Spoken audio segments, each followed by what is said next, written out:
This is something I've been doing for a while now, and I'm not sure if it is genuinely new or it is something you are doing already but that I am out of the loop. Regardless, one of the main problems I had when I played long sessions on Factorio was that my fingers would cramp up from using the keyboard. It is actually a lot of strain on your fingers and wrists to keep them hovered over a keyboard for hours on end. So what I've done is set up an old Xbox controller with the basic movement and functions mapped to it, and man, what a joy it is to use instead of the keyboard. Right hand still operates the mouse, that is pretty indispensable, but your left hand will thank you, believe me. So basic movement is mapped to the analog stick, that I'm sure is immediately obvious. Up, down, left, right, and all the diagonals. For the D-pad, I have up configured to the crafting menu, which is E on the keyboard. Right is configured to the technology window, which is T. Down is set to Q on the keyboard, which both allows the held selection to clear, but also as a pipette tool, which is just ridiculously useful. And left is set to rotate.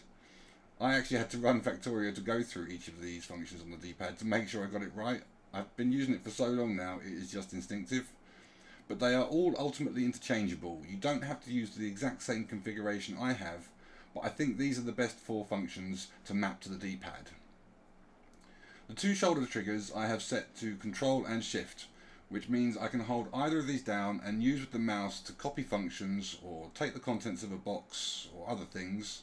Again, really super useful. Start button I have set to escape so I can pause the game. That's probably pretty obvious too.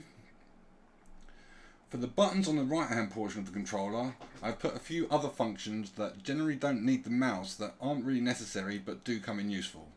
So Y button is set to the map, which is M on the keyboard.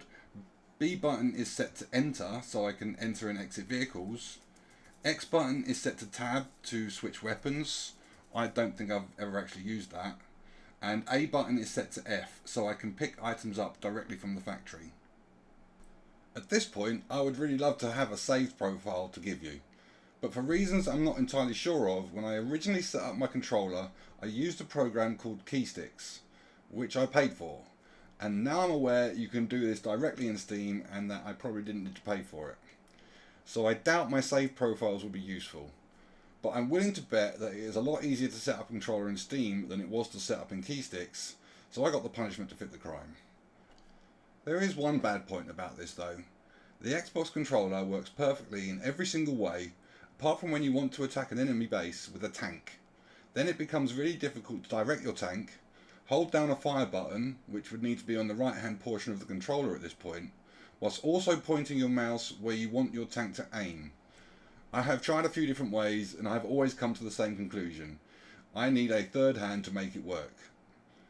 In fact, just driving a vehicle at all is a challenge with the Xbox controller, but it is at least possible with the two hands God gave you. I will put all the functions along with their associated bindings in the description below. Thanks for watching, till next time.